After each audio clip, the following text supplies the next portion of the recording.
Hello students, welcome to brilliant launcher. तो students, इस video में हम क्लास 9 की फिजिक्स पोर्शन का ग्रेविटेशन चैप्टर का ये हमारा थर्ड लेक्चर वीडियो है। ठीक है, तो प्रीवियस क्लास में हमने क्या पढ़ा था उसको अपन एक बार रिकॉल कर लेते हैं एंड हम आगे स्टडी करते हैं। ठीक है, तो देखो, तो प्रीवियस क्लास में हमने क्या क्या पढ़ा था।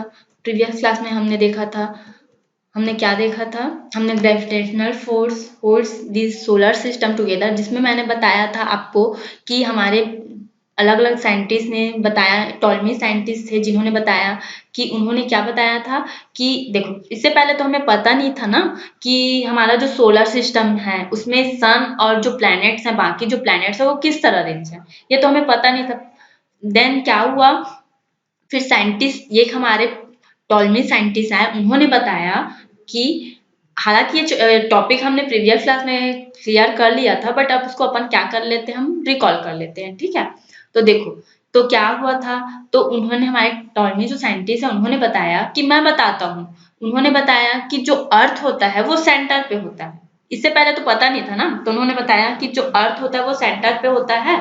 एंड ठीक है, एंड जो बाकी जो प्लैनेट्स हैं, यहाँ तक कि सन भी ना, वो क्या करते हैं, वो अर्थ के अराउंड क्या करते हैं, रिवॉल्व करते हैं। उन्होंने इस अपना मॉडल को उन्होंने बताया जियोसेंट्रिक।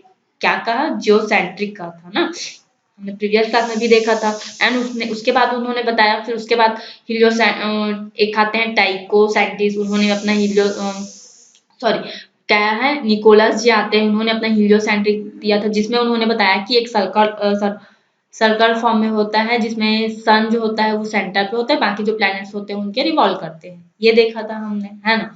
फिर अब हमारे टाइको साइंटिस्ट आए हैं, जिन्होंने अपना टाइको सिस्टम दिया था, जिसमें उन्होंने कहा था कि जो मून होता है ना, मून होता है वो सेंटर पे होता है। इसको हमने टाइको सिस्टम कहा था। क्या कहा था, टाइको सिस्टम कहा था, है ना। फिर देन आते हैं कि हमारे गैलीलियो गैलीली, उन्होंने बताया कि हाँ, मेरे पास एक टेलीस्कोप है जिसके थ्रू मैंने देखा है एंड मैं बता सकता हूँ कि हमारा जो सोलर सिस्टम है वो किस तरह अरेंज है। फिर उन्होंने बताया कि ये हमारा सन है, सन के अराउंड क्या करते हैं, बाकी जो जितने भी प्लैनेट्स हैं वो क्या करते हैं, उनके अराउंड रिवॉल्व करते हैं। ये देखा था हमने, है ना। देन उसके बाद हमने केपलर्स लॉ पढ़ा था, Kepler's law of planetary motion, जिसमें हमने फर्स्ट लॉ देखा था, law of orbit and law of areas and law of period, जिसमें हमने देखा था कि जो सन होता है वो इस तरह से एलिप्टिकल ऑर्बिट में होता है, ओवल शेप में। ओवल अब नहीं बोलते ना इसको, अब क्या बोले, एलिप्ट बोलेंगे। इसमें एक फोकस फोकाई होता है, तो फोकस में क्या प्रेजेंट होता है, सन होता है। एंड इसमें प्लैनेट्स में अर्थ क्या करते हैं, इसके रिवॉल्व करते हैं। ये लॉ ऑफ ऑर्बिट देखा था। देन हमने देखा था कि law of areas, law of areas में क्या देखा था, हमने देखा था इसके एरियाज के बारे में, कि ये जो एरियाज होगा फोकस और फोकाई के बीच, ये क्या करते हैं, ये इक्वल होते हैं। मतलब ये इतना, जितना डिस्टेंस, ये इनका एरिया जितना, इतने स्लो, इतनी स्पीड से इधर ये कवर करेंगे इस एरिया को, उतना ही फास्ट ये वाला एरिया वो कवर करेंगे। एंड इस तरह से उनका ये क्या रहता है, एरिया जो होता है वो कवर करते हैं, है ना, ये इस टाइप से, है ना। एंड नेक्स्ट में हमने देखा था कि ये जो लॉ पीरियड में हमने देखा था कि जो हमारा सन है ना, हमने फर्स्ट में उसकी क्या है, ऑर्बिट को, उसकी पोजीशन को, उनकी मोशन को, एंड उनसे कितना एरिया वो कवर कर रहा है, जिसमें हमने देखा था कि आर का जो क्या होता है, क्या होता है, और किस जिसमें ये देखो, जिसमें हमने देखा था कि जो आर का स्क्वायर अपन बोल सकते हैं। ठीक है, ये सेमी मेजर एक्सिस में हमने देखा था कि जो आर का जो क्यूब होता है वो डायरेक्टली प्रोपोर्शनल टी के स्क्वायर के, टाइम के अकॉर्डिंग वो अपना क्या करे, एक एरिया कवर करेगा। ये देखे थे अपन लॉग पीरियड में। एंड नेक्स्ट हमने देखा था, अब इस टॉपिक में हम देखते हैं इनवर्स स्क्वायर रूल। क्या देखते हैं, इनवर्स स्क्वायर रूल। ठीक है, तो इनवर्स स्क्वायर रूल क्या कहता है, ये न्यूटन ने बताया। ठीक है, न्यूटन ने गेस किया कि इनवर्स स्क्वायर रूल के अकॉर्डिंग कि the force between two bodies, ठीक है, टू बॉडीज हैं, ठीक है, तो वो कह रहा है कि द फोर्स बिटवीन, ठीक है, क्या कह रहा है, the force between two bodies in inversely proportional. ये क्या करें, इनका जो रेडियस, ये क्या है, inversely proportional to the square of distance between them. इनके ये कह रहा है कि जो ये दोनों के बीच जो फोर्स होगा वो डायरेक्टली प्रोपोर्शनल 1/r के स्क्वायर के। ये कौन कह रहा है, ये हमारे न्यूटन सेंटेंस है, ये इन्होंने बताया। ठीक है, क्या कहा कि एफ जो है वो डायरेक्टली प्रोपोर्शनल क्या है 1/r² के। ठीक है, आया समझ में। एंड क्या कहता है फिर, एंड मैं आप लोगों को बताई थी कि इसमें क्या होता है, एक सेंट्रीपिटल एंड सेंट्रीफ्यूगल फोर्स लगते हैं। सेंट्रीपिटल फोर्स देखे थे ना उसमें हमने क्या देखा था कि देखो, तो ये तो हमें पता चल गया। एंड इसमें अब देखो, इनका जो ऑब्जेक्ट, इनका जो मास है, ऑब्वियसली मास तो रहेगा ही। एंड इनकी जो वेलोसिटी है, जिसमें ये क्या कर रहा है, एक ऑब्जेक्ट है ना, जिसमें ये क्या कर रहा है, ठीक है, सपोज ये था ना, तो ये क्या कर रहा है, अपन बोले तो इस टॉपिक पे ये क्या था हमारा, तो इस पॉइंट पे ये क्या कर रहा है, रिवॉल्व कर रहा है। तो इनकी जो वेलोसिटी होगी वो क्या होगी, ये देखो यहाँ पे बता देती हूँ। ये इस तरह से ना टू ऑब्जेक्ट, ठीक है, ये सन था और ये अर्थ, दोनों का जो ये क्या कर रहा है, स्क्वायर रूट, इनके भी जो डिस्टेंस ये अपन देखे थे ना। ठीक है, तो इसमें क्या होता है, ये जो हमारा, तो यहाँ पे हम लिख सकते हैं कि इसमें तो मास तो है ही, एंड इसकी जो वेलोसिटी है v², तो यहाँ पे हम लिख सकते हैं कि f क्या होगा, f डायरेक्टली यहाँ पे तो पता है डायरेक्टली 1/r²। एंड इसमें सेंट्रीफ्यूगल जो फोर्स होता है, फोर्स एट ऑर्बिट में ना प्लैनेट रिवॉल्व करता है, जिसकी वेलोसिटी क्या होगी, तो यहाँ पे हम लिख सकते हैं F इक्वल mv² अपॉन यहाँ पे r का r। ठीक है, अब देखो यहाँ पे m क्या है, मास है, v क्या है, वेलोसिटी है, ये r क्या है, यहाँ पे रेडियस।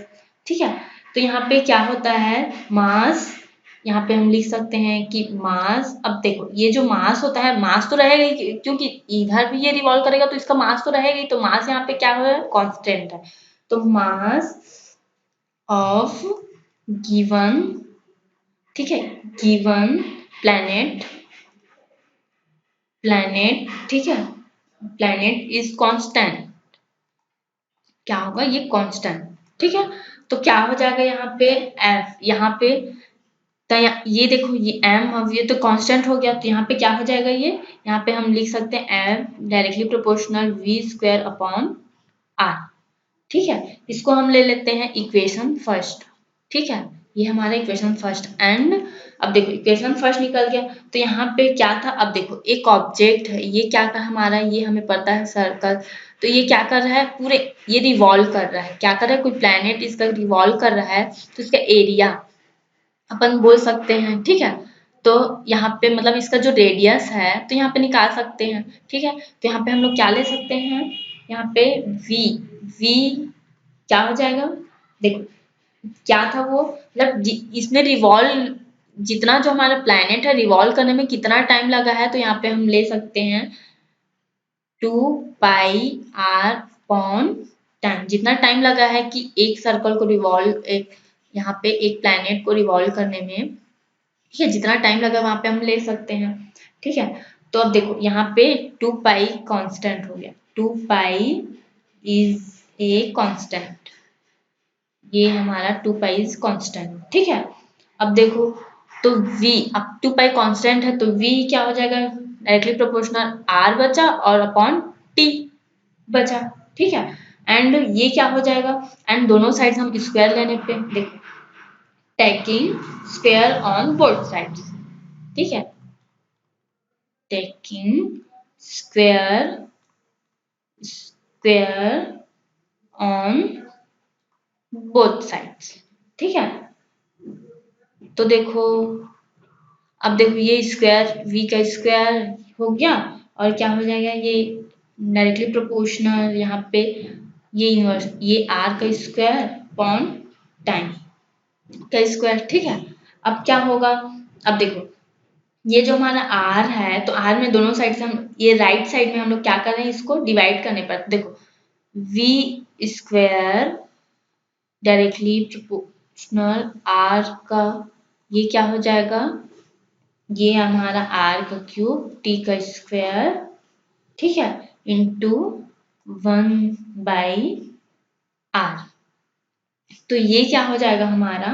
एंड देखो हमने केपलर्स के थर्ड लॉ में देखे थे प्लैनेटरी मोशन में कि r का क्यूब और ये हमारा t का स्क्वायर, ठीक है, हमने देखे थे कि कोई प्लैनेट जो है वो क्या कितना कवर किया, आर के क्यूब तक वो टी के स्क्वायर में वो क्या करेगा, रिवॉल्व करेगा। ठीक है, तो यहाँ पे ये क्या हो जाएगा हमारा R cube by T square constant ना, ये हमारा कांस्टेंट। अब देखो तो यहाँ पे v का स्क्वायर क्या हो जाएगा, कांस्टेंट हो जाएगा, तो v का स्क्वायर इनवर्सली प्रोपोर्शनल 1/r। ठीक है, 1/r। तो यहाँ पे अब देखो ये हमारा फर्स्ट में हम लोग क्या किए, यहाँ पे फर्स्ट जो इक्वेशन था, ठीक है, उसमें हम लोग इसको पुट कर देंगे, ये वाला हमारा जो पोर्शन है, ठीक है, इसको पुट कर देंगे। तो यहाँ पे हम यहाँ पे देखते हैं, तो देखो तो यहाँ पे हम लिख सकते हैं putting 1/r in place of v square in relation first. ठीक है, रिलेशन फर्स्ट में तो क्या था हमारे रिलेशन फर्स्ट, ये देखो ये हमारा, तो f क्या है, f इनवर्सली किसका है, v स्क्वायर बाई r। तो यहाँ पे देखो, यहाँ पे हम लिख सकते हैं, तो क्या था f, ठीक है, ये हमारा ये 1v और ये हमारा होगा r इंटू r। ठीक है, तो ये क्या हो जाएगा f इनवर्सली प्रोपोर्शनल 1/r का स्क्वायर। ठीक है, ये क्या हो निकल गया, ये हमारा ये ऑब्जेक्ट का, ठीक है, gravitational force between the sun and a planet in inversely proportional to the square of distance between them. ठीक है, क्लियर है। एंड अब हम देखते हैं नेक्स्ट टॉपिक। ठीक है, अब नेक्स्ट टॉपिक क्या है हमारा, फ्री फॉल। तो देखो फ्री फॉल, अब देखो ये फ्री फॉल मीन्स क्या समझते हो, क्या समझते हो फ्री फॉल मीन्स, तो देखो the falling of a body from a height towards the earth under the gravitational force of earth is called free fall।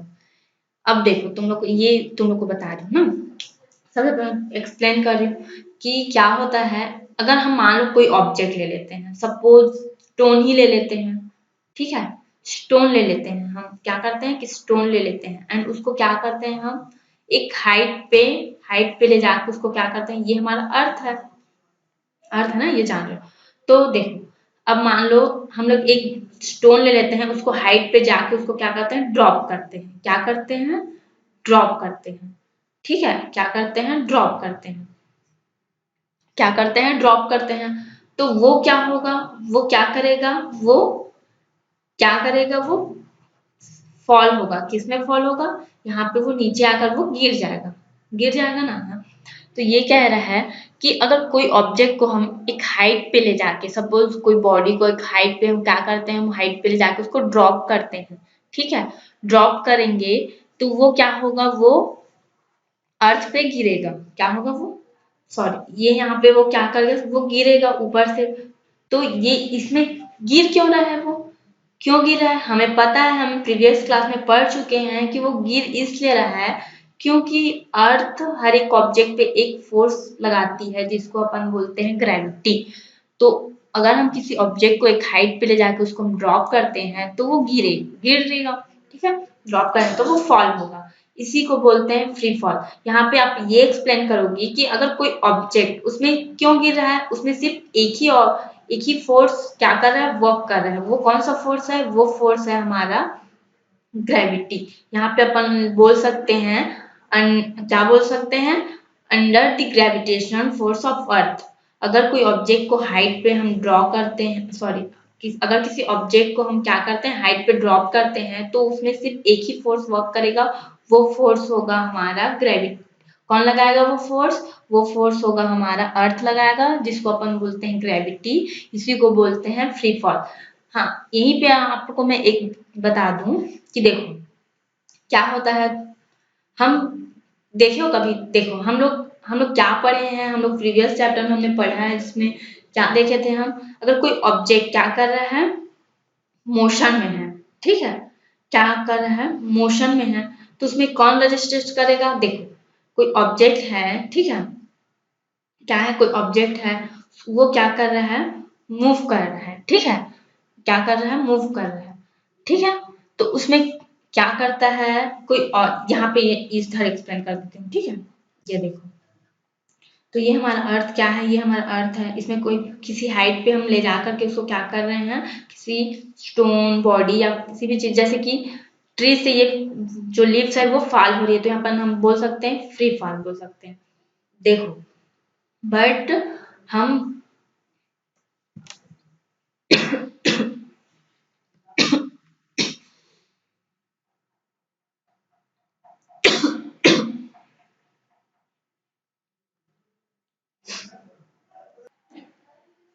तो वो क्या करेगा, जैसे कि हम बोल सकते हैं कि फ्री फॉल हम बोल सकते हैं कि किसी ऑब्जेक्ट से, जैसे कि पेड़ से पत्ती का गिरना, ये भी फ्री फॉल है, ठीक है। बट यहाँ पे देखो, जो एयर है, एयर उसको क्या कर सकती, एयर रोकती है ना, एयर जो है वो क्या करती है, एयर रोकती है। बट यहाँ पे हम ये बोल सकते हैं कि यहाँ पे सिर्फ एक ही वर्क, यहाँ पे फ्री फॉल में हम आगे उसमें देखेंगे कि एक ही वर्क, यहाँ यहाँ हमारा अर्थ है, अर्थ पे हम ये हमारा, ठीक है, मतलब किसी ऑब्जेक्ट को हाइट पे क्या करते हैं, किसी हाइट पे उसको क्या करते हैं हम ड्रॉप करते हैं, तो उसमें सिर्फ एक ही वर्क करेगा, और वो भी क्या है, gravity, under the gravitational force of earth, इसको हम बोलते हैं फ्री फॉल, क्या बोलते हैं, फ्री फॉल बोलते हैं, ठीक है। ये हमारा फ्री फॉल है। एंड नेक्स्ट टॉपिक अपन देखें तो अब देखते हैं हम एक्सीलरेशन ड्यू टू ग्रेविटी। तो देखो, प्रीवियस क्लास में हमने पढ़ा था, प्रीवियस चैप्टर में, सॉरी, प्रीवियस चैप्टर में हमने क्या पढ़ा था, प्रीवियस चैप्टर में हमने पढ़ा था कि हमने क्या पढ़ा था, हमने मोशन चैप्टर में पढ़ा है, क्या पढ़ा है, एक्सीलरेशन पढ़ा है एक्सीलरेशन, ठीक है। तो देखो हमने क्या पढ़ा था, मोशन में हमने एक्सीलरेशन के बारे में पढ़ा है, ठीक है। तो देखो, अगर यहीं पे मैं आपको एक्सप्लेन करती हूँ, एक ऑब्जेक्ट है, ठीक है, एक ऑब्जेक्ट को हम क्या करते हैं, पुश करते हैं, ठीक है, इसमें एक्सीलरेशन होगा, होगा है, ठीक है, इसकी एंड फिर उसको पुश करते हैं, फिर रुक जाएगा, फिर पुश करके, तो यहाँ पे क्या हो रही है, इसकी जो वेलोसिटी है वो चेंज हो रही है। हाँ, क्यों चेंज हो रही है, क्योंकि उसको हम क्या कर रहे हैं, बार बार उसको क्या कर रहे हैं, हम उसको बार बार फोर्स लगा रहे हैं, ठीक है, तो उसकी वेलोसिटी चेंज होगी, ठीक है। तो ये क्या कहता है एक्सीलरेशन में, when an object is dropped from some height, a uniform acceleration is produced in it by the gravitation pull of the earth। हम देखो, यहाँ पे हम फ्री फॉल और एक्सेलरेशन ड्यू टू ग्रेविटी दोनों को अगर हम कनेक्ट करें तो फ्री फॉल क्या होगा, फ्री फॉल वो होगा जिसमें सिर्फ under the gravitational force of earth, एक ही फोर्स होता है जो अर्थ लगाता है, जिसको अपन बोलते हैं ग्रेविटी, इसी को हम बोलेंगे फ्री फॉल, ठीक है। जैसे कि पेड़ से लीव्स का गिरना, ट्री से क्या है, लीव्स का गिरना, ये फ्री फॉल है। एंड एक्सेलरेशन में क्या हो रहा है, तो देखो, एक्सेलरेशन वो हो रहा है, अब मान लो किसी हाइट पे हम क्या कर रहे हैं, स्टोन को क्या कर रहे हैं, उसको ड्रॉप कर रहे हैं, क्या कर रहे हैं, वो ड्रॉप कर रहे हैं, ठीक है। तो इसकी इनिशियल वेलोसिटी क्या होगी, इनिशियल वेलोसिटी क्या होगी, ये क्या होगी, इनिशियल वेलोसिटी ये 0 होगी, क्योंकि वहां से हम ड्रॉप कर रहे हैं, ठीक है।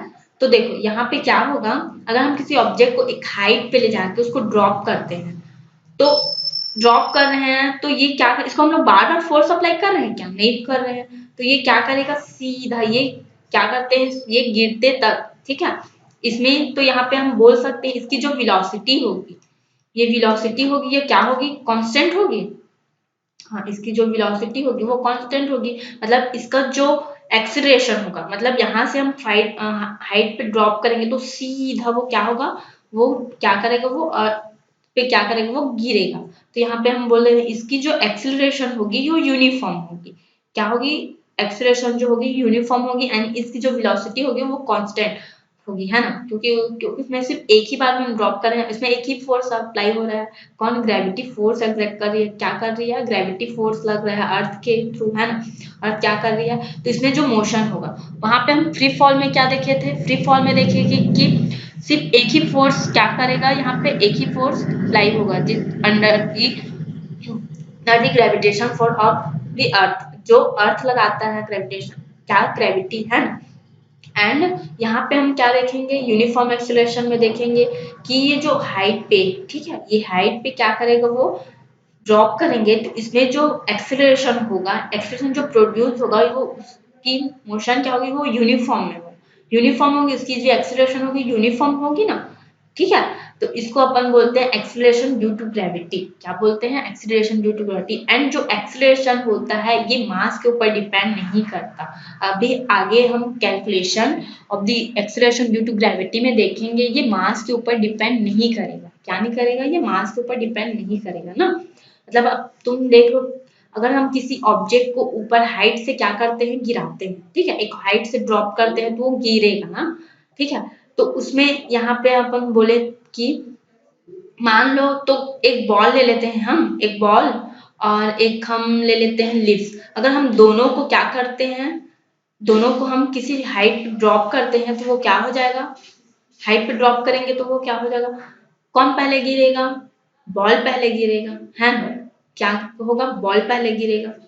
अपन बोल रहे बट लिफ्ट क्यों नहीं गिर रहा है? अभी ये तो क्वेश्चन ये कह रहे हैं ना कि एक्सीलरेशन जो होता है वो मास के ऊपर डिपेंड नहीं करता। तो हम तो ये भी नहीं बोल सकते कि लिफ्ट का जो मास है वो कम है इसीलिए वो लेट से गिर रहा है, ये नहीं बोल सकते। बोल सकते हैं क्या? नहीं बोल सकते। हम यहाँ पे ये बोल सकते हैं कि जो मास है, ठीक है, मतलब जो बॉल है वो पहले गिरेगा। एंड क्यों गिरेगा?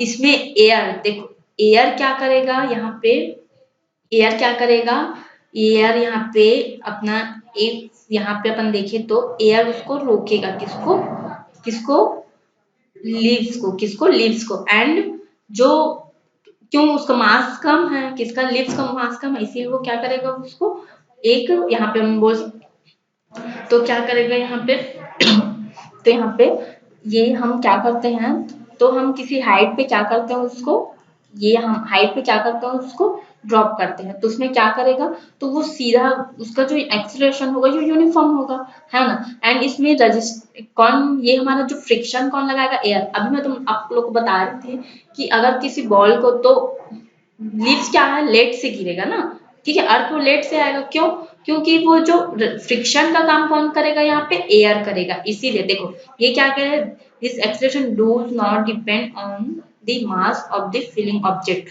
मतलब वो डिपेंड नहीं करता मास के ऊपर। तो लिफ्ट क्यों लेट से आया, लिफ्ट क्यों होंगे, बिकॉज उसमें फ्रिक्शन का वर्क कौन करेगा, एयर करेगा। एयर क्यों कर रहा है, वो तो उसको भी तो बॉल पे भी करना चाहिए, बॉल पे इसलिए नहीं कर रहा है क्योंकि जो बॉल होता है ना, बॉल का मास ज्यादा होता है इसीलिए वो लिफ्ट से करेगा, ठीक है। तो ये एक्सीलरेशन ड्यू टू, इसके कैलकुलेशन में अभी हम देखेंगे, ठीक है।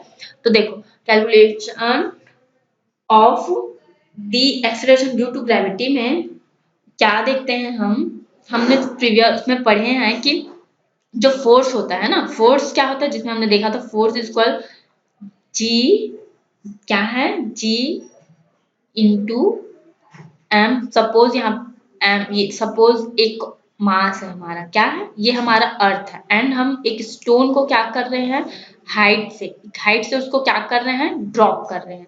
तो ये जो कैपिटल एम है ये अर्थ का मास हम ले लेते हैं एम। एंड जो स्टोन ऑब्जेक्ट जिसको हम लोग क्या कर रहे हैं, हाइट पे ड्रॉप कर रहे हैं, उसका मास ले लेते हैं हम स्मॉल एम। क्या ले लेते हैं, स्मॉल एम ले लेते हैं। तो स्मॉल एम ले लेते हैं, ठीक है। तो क्या होगा, हम जैसे ही इसको क्या करते हैं, हाइट पे इसको क्या करते हैं, ड्रॉप करते हैं, तो इनके बीच क्या हो जाएगा, ये इनके बीच जो डिस्टेंस होगा ना, तो यहाँ पे हम ले लेते हैं ये capital M into small M divided by क्या है, आर का स्क्वायर। इनके बीच जो डिस्टेंस है यहाँ पे हम ले सकते हैं आर का स्क्वायर। यहाँ पे जी क्या है, यहाँ पे जी है ग्रेविटेशनल कांस्टेंट है, ग्रेविटेशनल, ठीक है, ग्रेविटेशनल कांस्टेंट है, क्या है, ये हमारा ग्रेविटेशनल कांस्टेंट है, ठीक है। एंड क्या होगा, देखो जी है ना, ये जी हमारा ग्रेविटेशनल कांस्टेंट है, ठीक है। एंड कैपिटल एम क्या है, ये अर्थ का मास है, ये अर्थ का मास है। एंड स्मॉल एम क्या है, कोई ऑब्जेक्ट स्टोन है जिसको हम लोग हाइट पे क्या कर रहे हैं, ड्रॉप कर रहे हैं। तो एक्सिल इसका जो एक्सीलरेशन है ना वो क्या है, वो यूनिफॉर्म है। तो यहाँ पे हम ले सकते हैं, हमने प्रीवियस में पढ़ा है कि फोर्स क्या होता है, फोर्स इक्वल होता है एम इंटू ए। मीन्स क्या है, हमने पढ़ा है कि हम किसी ऑब्जेक्ट पे जितना ज्यादा फोर्स अप्लाई करेंगे एंड उसके मास, तो उसमें क्या होगा, एक्सीलरेशन। हम पढ़े हैं एफ, फोर्थ चैप्टर में एफ इक्वल क्या होता है, एम इंटू ए, ठीक है। मास क्या है, m क्या है मास एंड a क्या है एक्सेलरेशन है, ठीक है। तो यहाँ पे हम लिखते हैं एक्सेलरेशन ऑफ स्टोन का एक्सेलरेशन भी कर सकते हैं, तो यहाँ पे acceleration equal f by m, ठीक है। ये क्या है, यहाँ पे इसको हम ले लेते हैं फर्स्ट इक्वेशन एंड इसको हम ले लेते हैं, ठीक है।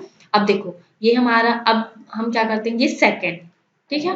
अब देखो ये हमारा क्या हो गया, अब इसको हम क्या करते हैं इक्वेशन फर्स्ट पे इसको पुट करते हैं, ठीक है। तो ये हमारा f, ठीक है, f इक्वल क्या हो जाएगा ये हमारा g, ठीक है, into m capital M into small m और ये r का स्क्वायर, ठीक है। और ये फोर्स का यहाँ पुट कर लेते हैं, ये क्या हो जाएगा, यहाँ पे फोर्स का वैल्यू क्या लिए थे हम, यहाँ पे हम ले सकते हैं ये हमारा क्या हो जाएगा m, ठीक है, क्या हो जाएगा m। तो यहाँ पे हम ले सकते हैं, देखो यहाँ पे ये हमारा एक्सेलरेशन का ना पुट कर रहे हैं एक्सेलरेशन का फॉर्मूला, तो ये क्या हो जाएगा हमारा, तो ये स्मॉल m कैंसल हो जाएगा, तो यहाँ पे हम एक्सेलरेशन क्या हो जाएगा हमारा, एक्सेलरेशन हो जाएगा g into m by r का स्क्वायर, ठीक है। तो ये r का स्क्वायर मतलब यहाँ पे हमें, अगर हम g कांस्टेंट है एक्सेलरेशन, क्योंकि हम देखे हैं जो ग्रेविटी क्या होता है, एक्सेलरेट मतलब क्वेश्चन क्या कर रहा है फॉल कर रहा है, तो यहाँ पे हम एक्सेलरेशन ग्रेविटी ले सकते हैं, तो एक्सेलरेशन इक्वल हम क्या ले सकते हैं g, मतलब a, यहाँ पे a इक्वल हम ले सकते हैं g, ठीक है। तो g इक्वल क्या हो जाएगा हमारा, ये हमारा capital G into m by R का स्क्वायर, क्या हो जाएगा ये हमारा, ये हो जाएगा हमारा एक्सेलरेशन g इंटू m और r का स्क्वायर। देखो यहाँ पे क्या है g कांस्टेंट है, ठीक है, g क्या है यहाँ पे ग्रेविटेशनल, कैपिटल G क्या है, कैपिटल G है ग्रेविटेशनल, क्या है ग्रेविटेशनल कांस्टेंट, ठीक है। एंड m क्या है, ये मास ऑफ अर्थ, यहाँ ये क्या है मास of the earth, mass of the earth, and r क्या है यहाँ पे कैपिटल R, ये है radius of the earth, radius of the अर्थ, ठीक है। एंड देखो तो यहाँ पे क्या निकल रहा है g इक्वल g इंटू क्या निकल रहा है, ये g, a को हम g ले सकते हैं क्योंकि एक्सेलरेशन हो रहा है, एक्सेलरेशन कैसे हो रहा है, ग्रेविटी फोर्स क्या कर रहा है, एक्सेलरेशन क्या है g है, ठीक है, मतलब फोर्स कौन लगा रहा है अर्थ लगा रहा है ना, तो यहाँ पे हम एक्सेलरेशन यूनिफॉर्म है मतलब g हम ले सकते हैं ग्रेविटी फोर्स, तो ये क्या हो जाएगा हमारा, ये हम हो जाएगा हमारा। तो देखो यहाँ पे क्या जो स्टोन था, स्टोन का मास यहाँ पे दिख रहा है नहीं, क्यों, क्योंकि स्टोन के मास से मतलब ऑब्जेक्ट के मास पे डिपेंड नहीं करता है, अभी हम लोग पढ़े हैं, ये देखो ये this acceleration dose not depend on mass of the falling object, इसके मास पे ऊपर डिपेंड नहीं करता ये, है ना।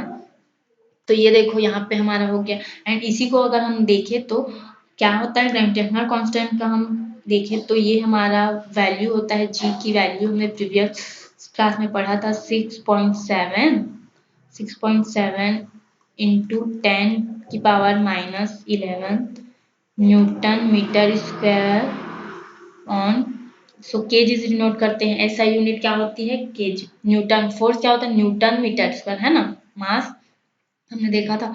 तो ये क्या होता है फिर इसमें, फिर एम एम एम क्या है मास ऑफ द अर्थ, इसका वैल्यू क्या है, इसका वैल्यू है मास ऑफ द अर्थ का 6 इंटू 10⁻24 kg, एंड रेडियस कितना है, रेडियस होता है किसका अर्थ का 6.4 इंटू 10⁻6 मीटर, ठीक है। तो इसको हम पुट कर देते हैं ये वाले फॉर्मूले पे, ये हमारा फॉर्मूले में इसमें पुट कर देते हैं, तो क्या हो जाएगा हमारा इक्वल हो जाएगा जी की वैल्यू कितना है भाई, जी की वैल्यू 6.7 इंटू 10⁻11 एंड एम कितना है मास, तो 6 इंटू 10⁻24 डिवाइडेड बाई क्या हो जाएगा, आर कितना है 6 मीटर में है ना ये।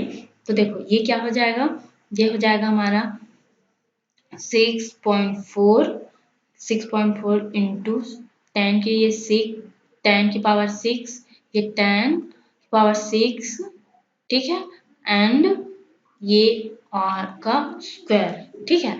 तो ये अगर इसको हम सॉल्व करें तो ग्रेविटी हमारा निकलेगा, ठीक है। ग्रेविटी क्या आ जाएगा हमारा, सॉल्व करेंगे तो ग्रेविटी हमारा निकल जाएगा 9.8 मीटर पर सेकेंड स्क्वायर। ये क्या है हमारा ग्रेविटी, देख लो अर्थ का ग्रेविटी क्या है 9.8 मीटर पर सेकेंड स्क्वायर होता है, ठीक है। तो इसको अपन एक बार और कॉल कर लेते हैं। हम क्या किए, एक अर्थ है जिसमें हम लोग क्या किए कि एक ऑब्जेक्ट को ड्रॉप करते हैं हाइट से, तो इसकी एक्सेलरेशन यूनिफॉर्म होती है, ये हमारा ठीक है। फिर ग्रेविटेशनल जी क्या ग्रेविटेशनल कांस्टेंट है, इसमें एक्सेलरेशन निकाले F इंटू एम, ठीक है। तो इसको पुट कर दिए तो ये क्या एक्सेलरेशन यहाँ पे हम ले लिए F, ठीक है।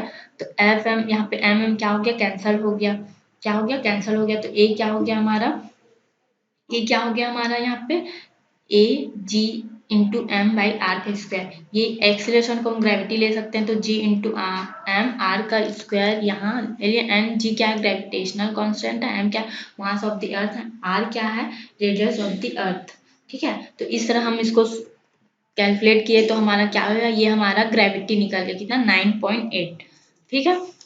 क्लियर है इतना। एंड नेक्स्ट अगर हम नेक्स्ट देखते हैं, नेक्स्ट क्या है हमारा variation of acceleration due to gravity, क्या है variation of acceleration due to gravity. ये क्या होता है, ये इसमें ये कह रहा है कि value of acceleration due to gravity g is not constant at all the place on the earth surface of the अर्थ।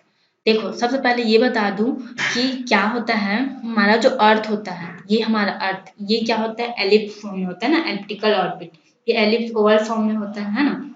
तो देखो ये ओवल फॉर्म होता है तो ये इसके हमें पता है ये क्या होता है, ये इसके पोल होते हैं ना, ये नॉर्थ ये साउथ पोल, ठीक है। तो इनका जो रेडियस, अब देखो इधर ये क्या है, पहले हम इसको क्या बोलते थे वॉल बोलते थे, बट अब इसको हम एक क्या बोलते हैं एलिप्स, है ना, एलिप्टिकल ऑर्बिट एलिप्स होते हैं। तो देखो ये इस तरह से हम देखें तो इसका जो ये होता है नॉर्थ पोल, ये होता है साउथ पोल।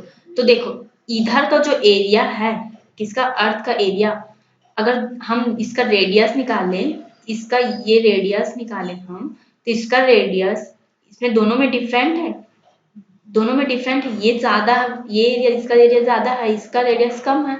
तो ये होता है कि जो पोल में रेडियस क्या होता है, पोल में रेडियस कम होता है, ठीक है। एंड जो हमारा इसमें तभी ये जो हमारा अर्थ होता है ना, ठीक है, अर्थ का रेडियस क्या होता है इसमें, तभी आप देखोगे कि इक्वेटर जो होता है, ठीक है, इक्वेटर होता है, इक्वेटर में अगर कोई एंड जो इसमें क्या है इसका जिसका रेडियस कम होता है उसमें अपन बोल सकते हैं जो ग्रेविटी फोर्स होता है ना, वो क्या होता है जितना ज्यादा एरिया, जैसे कि हम लोग मैग्नेट में देखे थे ना, मैग्नेट में क्या होता है जैसे कि एरिया के ऊपर डिपेंड करता था, हम लोग जैसे ही पास लाते थे, ये वाले पोर्शन में भी देखे थे कि जैसे ही पास आता था तो वो क्या हो जाता था जल्दी से उस डिस्टेंस को कवर कर लेता था। हम लोग मैग्नेट में भी सेम अपोजिट साइन वाले लोग को पास लाते हैं तो उसमें क्या होता है फोर्स ऑफ अट्रैक्शन फास्ट होता है। उसी तरह जिसका रेडियस जितना ज्यादा कम होता है, ठीक है, उसमें उतनी ही ज्यादा क्या होती है ग्रेविटी फोर्स, जिसका रेडियस जितना ज्यादा कम होता है उसमें ग्रेविटी फोर्स उतना ही ज्यादा होता है। तो इक्वेटर पे देखें तो यस बस 2 मिनट सर। तो इक्वेटर पे क्या होता है, इक्वेटर पे हम देखें तो इक्वेटर पे क्या होता है, इसमें रेडियस ज्यादा है, इसकी रेडियस क्या ज्यादा, तो इसमें इक्वेटर पे तभी इसमें ग्रेविटी फोर्स कम होता है किसके पोल के अकॉर्डिंग, ठीक है। इसमें क्या होता है, इसमें ग्रेविटी फोर्स ज्यादा होगा पोल में, नॉर्थ एंड साउथ पोल में, एंड इक्वेटर में इसमें क्या होगा इसका जो ग्रेविटी फोर्स होगा वो कम होगा, ठीक है। आई होप आप लोगों को समझ में आ गया होगा। आज की क्लास यहीं पे रखते हैं, थैंक यू।